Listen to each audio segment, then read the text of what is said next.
ছাত্র জনতার আন্দোলনে ৫ আগস্ট আওয়ামী লীগ সরকারের পতনের পর থেকে একে একে জেলা পরিষদ, সিটি কর্পোরেশন, পৌরসভা ও উপজেলা পরিষদ বাতিল করেছে অন্তর্বর্তীকালীন সরকার। বাকি আছে শুধু ইউনিয়ন পরিষদ। বিভিন্ন সময়ে ইউনিয়ন পরিষদ বাতিল হচ্ছে বলে গুঞ্জন শোনা গেলেও এখনো এ বিষয়ে কোনো নির্দেশনা দেয়নি সরকার। তবে যে সকল ইউনিয়ন পরিষদে চেয়ারম্যান অনুপস্থিত, সেখানে সেবা কার্যক্রম চালিয়ে নেওয়ার জন্য এসিল্যান্ডদের দায়িত্ব দেওয়া হয়েছে। এ পরিস্থিতিতে বাংলাদেশ জাতীয়তাবাদী দল বিএনপি আবারও দেশের সকল ইউনিয়ন পরিষদ নির্বাচন বাতিলের দাবি জানিয়েছেন। অন্তর্বর্তী সরকারের প্রধান উপদেষ্টার সাথে রাজনৈতিক দলগুলোর সংলাপে এই দাবি জানানো হয়।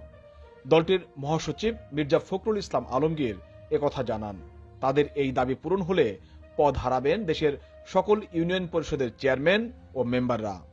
এই সংলাপে বিএনপির পক্ষ থেকে আগামী জাতীয় সংসদ নির্বাচনের রোডম্যাপ চাওয়া হয়েছে।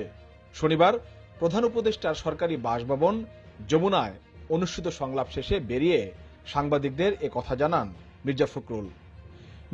বলেন, নির্বাচন নিয়ে আলোচনা করেছি, প্রধান উপদেষ্টার কাছে নির্বাচনী রোডম্যাপ চেয়েছি। এনআইডি কার্ড, স্বরাষ্ট্র মন্ত্রণালয়ের নেয়া বিষয়ক আইন ও সব ইউনিয়ন পরিষদ নির্বাচন বাতিলের আহ্বান জানিয়েছি। ভুয়া নির্বাচনে জড়িতদের আইনের আওতায় আনার কথা বলেছি। প্রশাসনে আওয়ামী লীগ দোসররা এখনো আছে, তাদের সরিয়ে দিতে বলেছি। তিনি আরো বলেন, গণহত্যায় জড়িতদের বিচার করার কথা বলেছি। চুক্তিভিত্তিক নিয়োগ বাতিল করার কথা বলেছি। বিচার বিভাগে ২০ জন বিচারপতি এখনো কাজ করছেন, যারা আওয়ামী লীগ সরকারের নিয়োগপ্রাপ্ত, তাদের সরিয়ে দেওয়ার কথা বলেছি। এছাড়া যাদের বিরুদ্ধে দুর্নীতি ও হত্যার সুনির্দিষ্ট অভিযোগ আছে, তাদের যেন জামিন দেয়া না হয়, গায়েবী ও মিথ্যা মামলা প্রত্যাহারের কথা বলেছি। শেখ হাসিনা ভারতে বসে অপপ্রচার চালাচ্ছেন, এ বিষয়ে ভারত সরকার যেন দ্রুত পদক্ষেপ নেয়, এজন্য অন্তর্বর্তী সরকারকে আলোচনা করে দ্রুত ব্যবস্থা নেওয়ার কথাও বলা হয়েছে সংলাপে।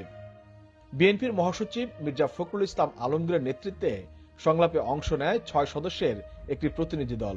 এরা হলেন বিএনপির স্থায়ী কমিটির সদস্য ডক্টর খন্দকার মোশাররফ হোসেন, মির্জা আব্বাস, ডক্টর আব্দুল মঈন খান, নজরুল ইসলাম খান ও সালাউদ্দিন আহমেদ।